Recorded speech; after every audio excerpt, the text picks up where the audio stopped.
Now, queries is a huge section, and I would recommend spending quite a lot of time on the MongoDB documentation and also reading through and studying these videos that Nicholas has produced here, which will answer a lot of the questions that you will have. But queries will search through your database, which as you get more and more data in it, may have huge amounts of records that you'll be able to filter through, and returns you a results object. And you have a number of different ways that you can go through that data and filter it.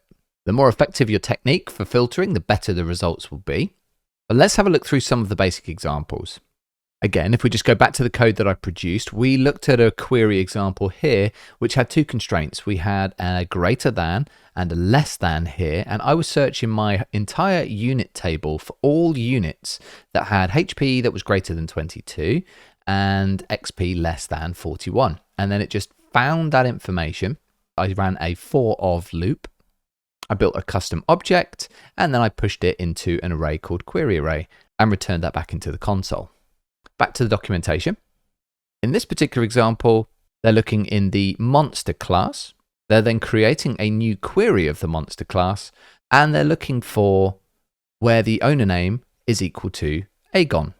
They then run the find method, and in this example, they've run an alert, and then there's a for loop with another alert. But what you do with the data at this stage is entirely up to you for your application. You just use the results object and work with it however you like. Now, constraints, another good video here. Take a look into these. There are lots of different ways that you can look for particular items in your database. Not equal to or equal to, greater than or less than, greater than or equal to, less than or equal to are some examples. You have a limit method. You have a first method. That just means you just want to get the first one. And you have a skip method, which would be very, very useful for pagination. And again, another video here that's well worth looking through. Let's say your items have come back and maybe there's like 150 results from whichever query that you've created. The with count method will simply show you the total number of rows that satisfy your query, and it will add an additional item into your results object. Just be aware that count operations can be slow and expensive depending on how much data you have in your database. You have ascending and descending methods as well, which allows you to sort the results. You have contained in, not contained in methods. Exists, does not exist methods. Some examples here. And then you can start getting into some more detailed queries. For example, matches key and query method. That's where it looks for matches from another query. There's an example of that here. So with matches key and query, you would have the inverse, so does not match key and query. You can query if, for example, there are pointers or relations inside of your database. Like before, in our database, we had a relation for the user pointer. And you could use dot notation to search within that relation. So for example, in here, in this matches key.query, you're looking for the object ID. That would be the class name that you'd be looking to search within. And the dot notation object ID would be the field. And you're looking to search this particular query, which was this query up here. So you're looking actually in the pointer, and in my example, it was the user table, and you're looking for this particular query. If you want to restrict the number of fields that are returned from your query, then you can use select and choose the fields that you want in your query. It does automatically build in the object ID created at and updated at fields as well. That would be select. You could also use the exclude to remove any undesired fields. If you do use select or exclude, it doesn't delete any data from the database. You would always be able to fetch the remaining fields by later calling the fetch method. There's lots of different constraints, and combining those together will enable you to make some quite detailed searches. There's a section here on querying array values with some examples, and also about how you could use the dashboard if you wanted to use the API console, the JS console from the dashboard. We did all of our work in the front end using our console log, so haven't needed to use this tool. If you're using queries on string values, you're able to use the starts with method, similar to the MySQL like operator. Or you could use the full text method, although they can be quite resource intensive. There's some examples of both here.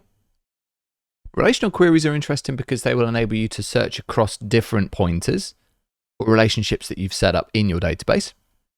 Again, there's another video here on relations. And the example below is the relationship between a comment and a post.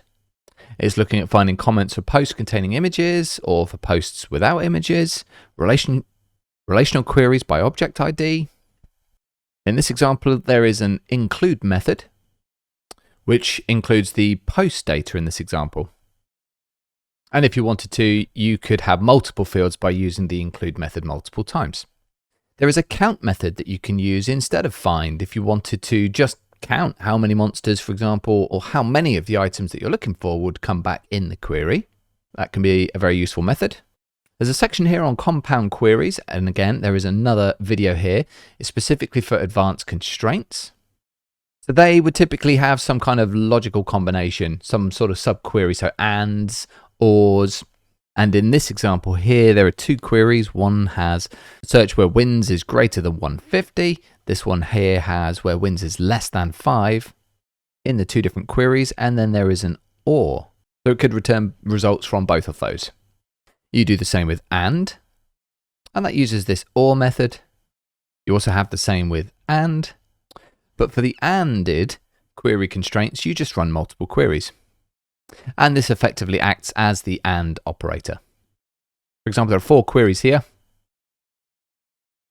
And then we are using this Moralis query AND method, where we're running an OR and another OR.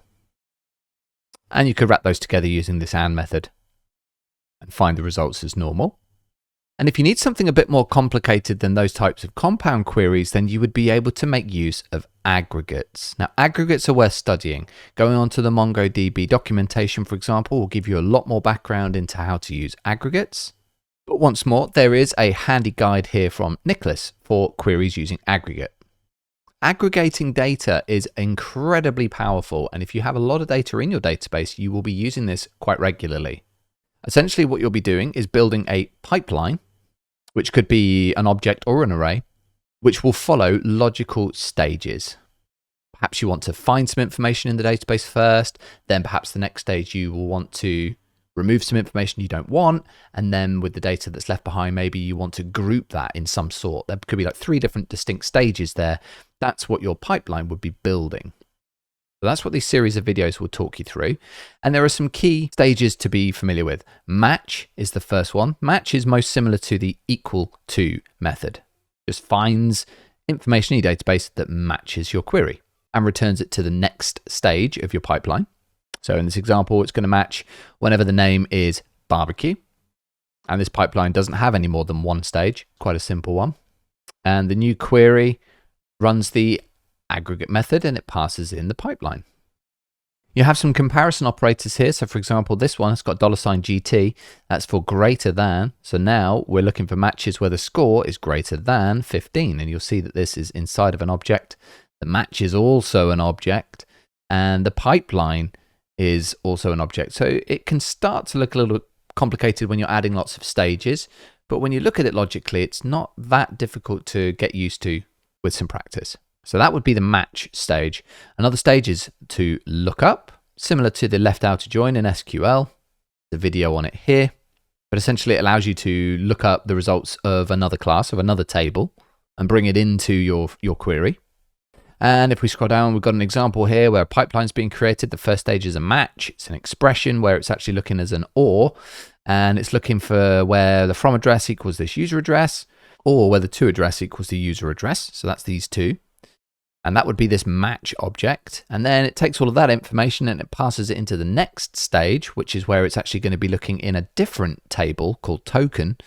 And it wants to get information from the original database and the new database, the original table and the new table, and save that information as token. And in your data, once it comes back, you will have an output array as token for any matching documents in the token table. And that array might look something like that. You could get a little bit more complicated than that. So the first stage in this particular pipeline is the same as the previous match. It's an expression which has an OR. It's either looking for where this is true or where that is true. And it takes all of that information, passes it into the next stage, which is the lookup. Now from this one, we're looking in the ETH token balance. We're creating some variables here. A token address is going to equal the token address column. User address is going to equal user address which is actually a variable defined here, which was passed in from the request parameters. And then it builds a new internal pipeline inside of this lookup stage that has its own match stage. And it's looking for an expression, and it wants both of these conditions to be true. Passes that information back as ETH token balance, and then can return the results. But again, it's well worth taking a look through the MongoDB lookup docs if you're not familiar with this kind of syntax. So that would be the lookup stage if you're looking to look inside of another table for your queries. Project is a stage that allows you to choose the data that comes back inside of your results object. Again, there's a video for that here. So in this example here, this project stage, name one. That's basically saying that inside of your results object, you want the name field to be included. If maybe there's multiple fields, then you could separate those and have name, attribute 2, attribute 3 with a 1 next to it. And then your object would include those fields as well. Another stage available is group. And group pipeline is similar to distinct. So you can group by a specific field and it will give you all of the distinct results. And you can perform certain operations on that, like sum operations and totals and averages and things like that. In fact, here are the collective calculations. The group stage will look similar to the other groups. And Nicholas's video will go into some detail about that. The sorting stage is pretty straightforward. With either a 1 or a -1, it will allow you to choose the field that you want to sort your rows in, whether it be ascending or descending order, ascending being 1, descending being -1. You have a skip stage and a limit stage, typically for use when implementing pagination or just restricting the number of results you want to come back. And there is a count stage, which is a pretty straightforward one. So the main ones really that you'll be using would be match, lookup, project, and group. The order in where you have these stages in your pipeline will affect the results that you get back, because each one of the results from the stages gets passed into the next stage. But with this one, you're actually asking for a particular match, and then you're asking for that from the lookup stage, and so on and so on. So depending on the order of these stages will depend on the results that you get. Now, I've only briefly touched over these because a lot of this will involve the use of cloud functions. But the videos that Nicholas has produced here, I would recommend starting at this stage, going through that one by one, just completing that series of videos. Also, if you need more information, you can go onto the MongoDB documentation and find out more about aggregates there, because the Moralis database is essentially a MongoDB database. So aggregating is a pretty advanced technique, but it's incredibly powerful. So once you're familiar with this and your applications are pulling in a lot of data into your database, you'll want to master this particular technique. Okay, the last two options in queries will be distinct and read preference. Okay, so the distinct method will allow you to find unique values. You'll need to use the master key. Distinct is not an aggregate method. It was just part of a regular search method, so similar to equal to, for example. So really there are two ways that you can do your queries. You can use the typical constraints. You can use multiple to limit the results that you get back. Or for more complex queries, you can either compound the queries or use the aggregate functionality.